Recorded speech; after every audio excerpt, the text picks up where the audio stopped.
Hello, ladies and gentlemen. Welcome to the English News Edition brought to you live from RTD channel. The top stories for tonight are: at the National Assembly President's Conference held this morning. And concerning sport, the French coach of Real Madrid, Zinedine Zidane, is leaving the Spanish club after winning 3 Champions League.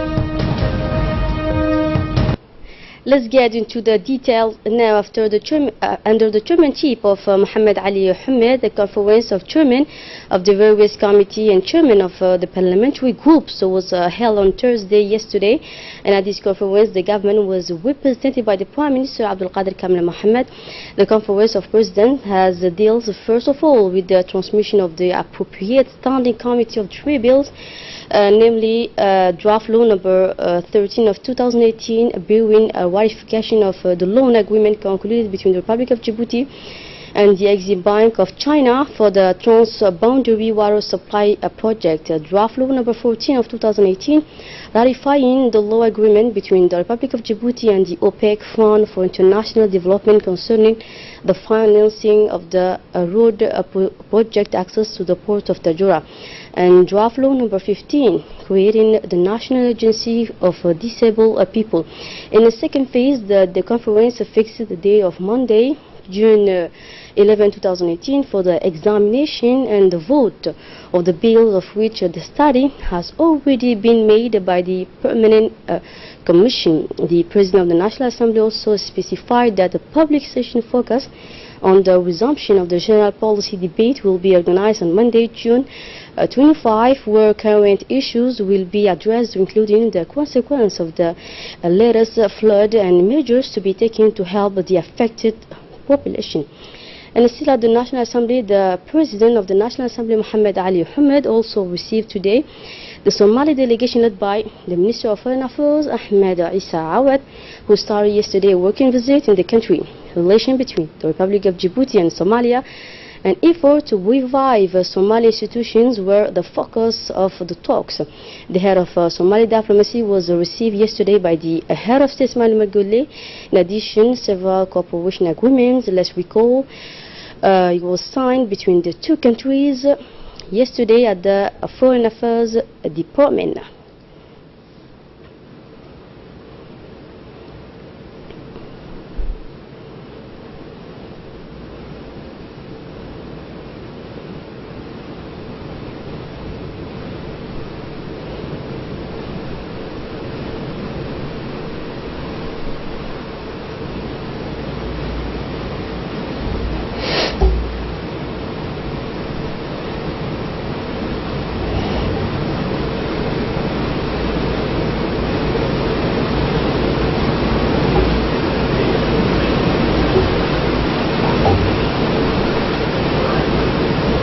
And still with the national news, the Minister of Muslim Affairs, Mumin Hassan Barre, presided the closing ceremony of the 19th edition of the original competition of memorization of the Holy Quran, known as Prize of the Head of State. The ceremony has been held at the Sheraton Hotel in the presence of several members of the government and ambassadors, as well ulama.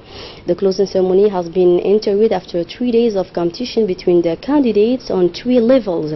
Participants, recall, came beside Djibouti from the regions including Somalia, Sudan, Uganda, Kenya, Yemen, Comoros, Tanzania, as well Somaliland. The winners were Abdurrahman Farah Mohammed of Djiboutian nationality, Umar Ahmed Mohammed Adan of Sudanese nationality, and finally Abdullahi Munir Mohammed from Yemen. In a speech delivery on this occasion, the president of the jury, Sheikh Anwar Ali, indicated that the conduct of the 19th edition of the competition took place in excellent conditions, and he emphasized the importance of this religious event, which aims to promote the learning of the Holy Quran. The president of the jury also spoke of the criteria for the designation of the winners, stating that the competition was conducted in a perfect transparency and completeness.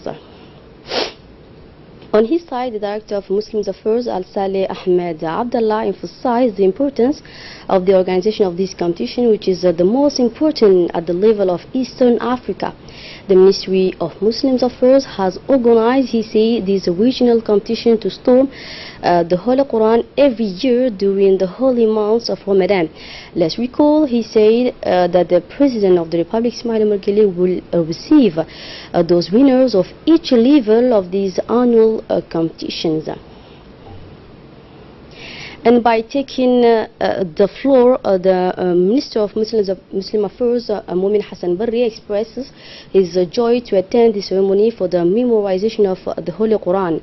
Mumin Hassan Barri has enjoyed this opportunity to address its congratulations to the competition winners.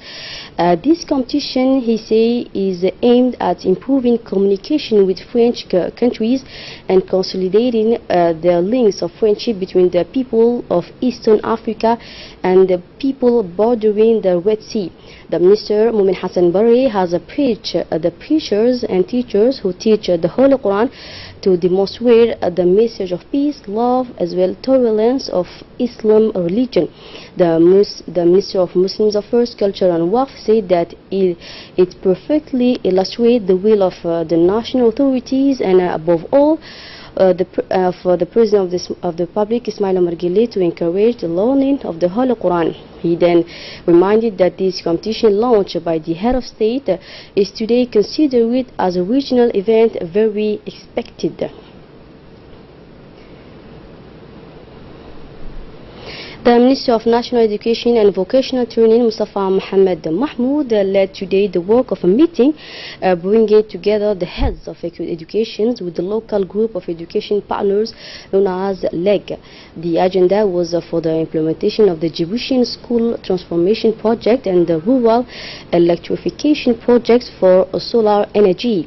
Many diplomats, including the ambassadors of Japan and Germany, the representatives of UN agencies, as well international organizations, the executive, as well officials of the MINFOP took part in this important meeting.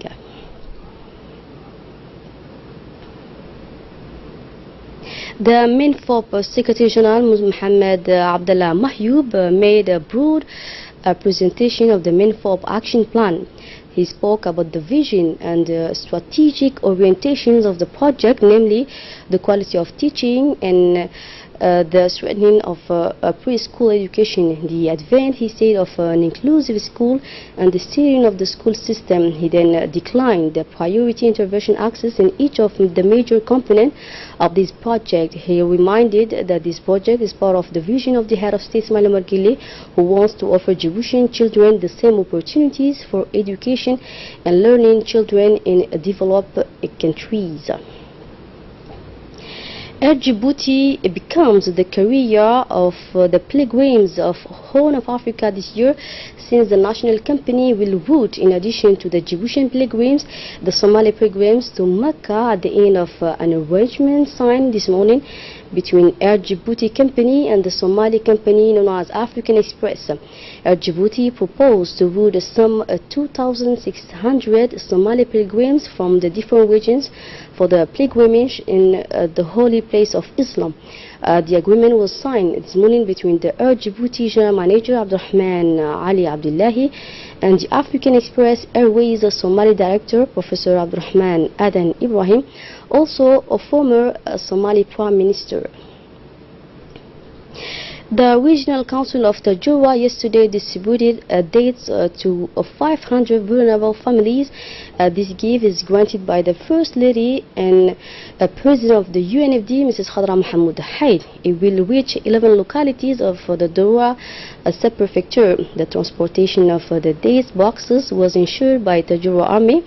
Colonel Ali Sheikh mobilized the military convoy to dispatch and distribute aid in the different 11 localities. Upon arrival in Balho, the President of the Regional Council and Lieutenant Colonel Ali Shehem were warmly welcomed by Ali Dini and Mohammed Abdullah, a local elector of this region. The President of the Regional Council of Tajora, Omar Hussein, did not fail to thank in the first place the First Lady, Mrs. Khadra Mohammed Haid, for her noble help granted for the poorest families of the sub-prefecture of Dora, and Colonel Ali Shehem, who gave all his effort to ensure the transport under instruction of the General Zakaria Sheikh Ibrahim of General Staff of the Djiboutian Army Forces.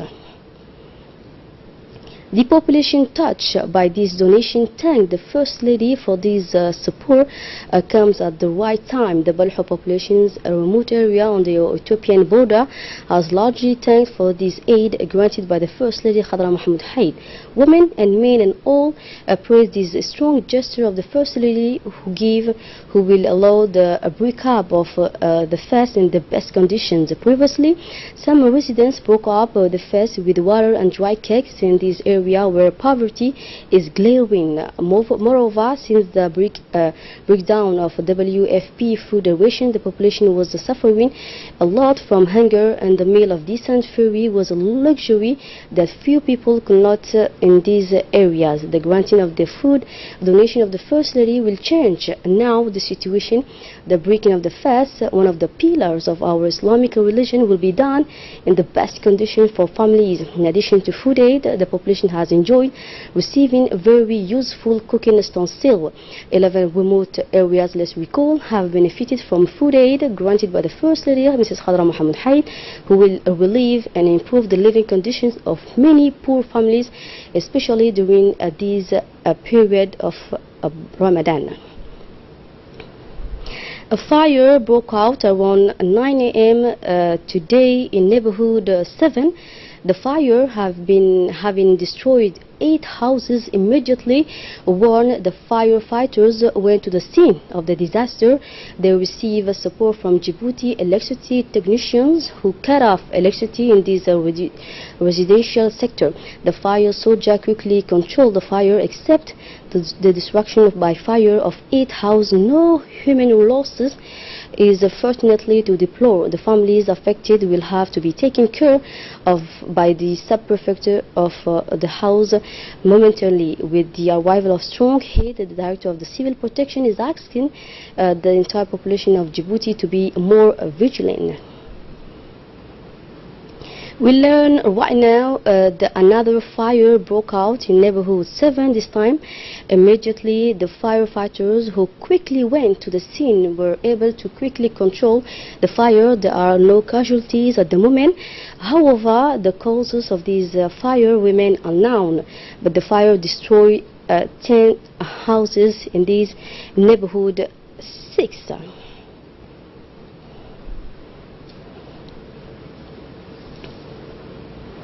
In this obituary, we regret to announce the death of the late Khadra Osman Ibrahim on last Tuesday at the military hospital of Djibouti.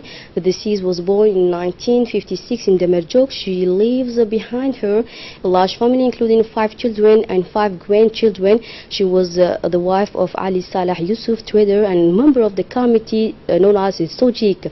In these painful circumstances, we extend our sincere condolence to all her family and relatives. Inna lillahi wa inna ilayhi raji'un.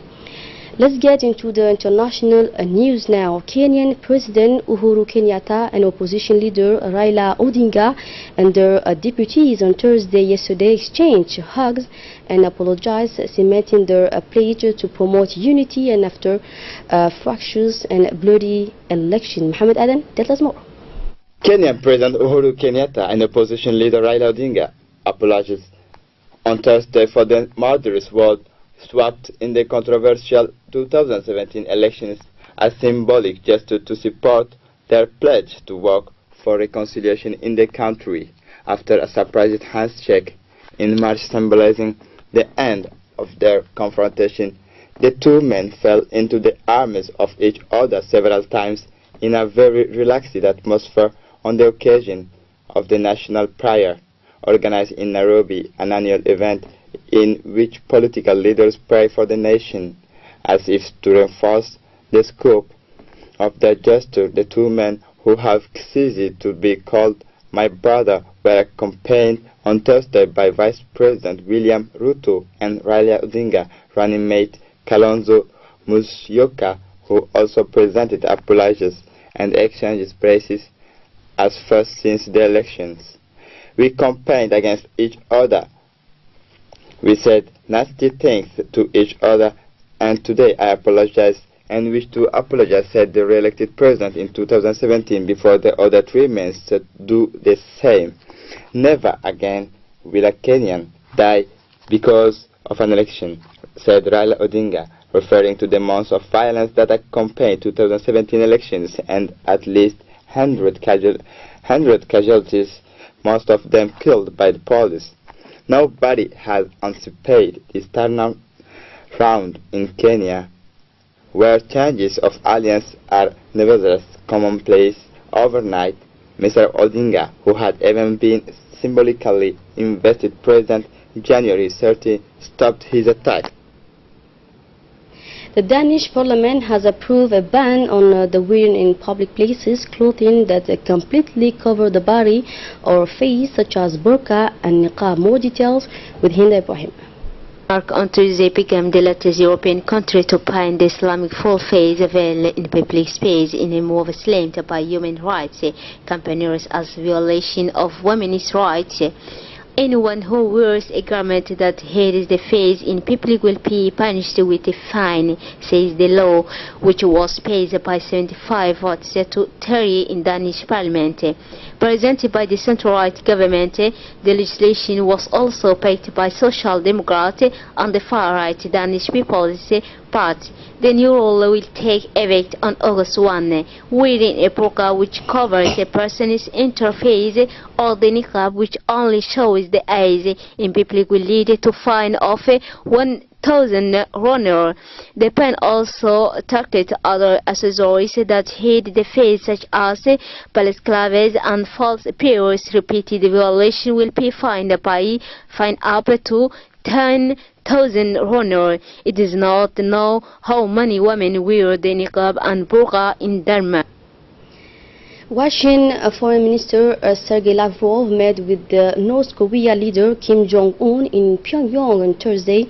The visit comes amid a flurry of diplomatic efforts by Pyongyang, Seoul, and Washington to restore a meeting between U.S. President Donald Trump and North Korea leader Kim Jong-un, originally scheduled for June 12 in Singapore, but the later cancelled by Trump. His first to North Korea since 2009 was seen as an attempt by Moscow to ensure its voices are heard in Pyongyang diplomatic overtures with the United States and South Korea.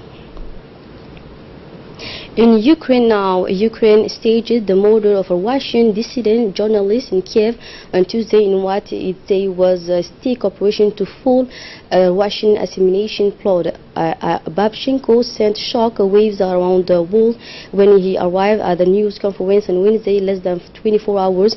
Ukrainian security chief said a stick has been set up to catch a hitman paid by Russian forces.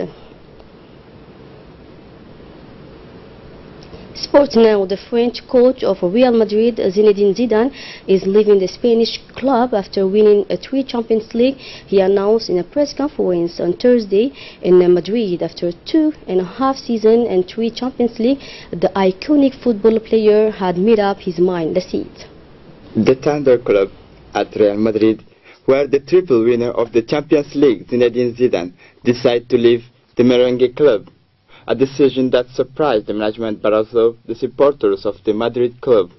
It is a decision for the least unexpected. While the Portuguese star of Real Madrid, Cristiano Ronaldo, had hinted in recent days that he could leave the club, it is finally the coach of the triple champions of Europe, Zinedine Zidane, who decided to return his apron.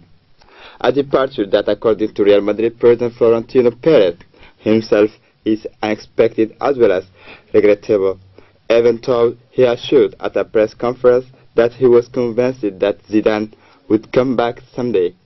The former number 10 of the Blues, which had a series of unprecedented success during his very young coaching career, explained his choice by the fact that it was necessary for Real to know some changes to continue to win. He also confirmed that he was not looking for a new club, that he was hoping to take a break after 2.5 seasons at the head of the White House. Zizou leaves his club of health with a track record already reached since additions to these 3 historic successes in the Champions League 2016, 2017 and 2018. He also won the Liga in 2017, 2 World Cups, FIFA 2016, 2017, 2 UEFA Super Cup 2016 and 2017, and the Spanish Super Cup 2017. So that's it for tonight news. Thanks for being with us on RTD channel.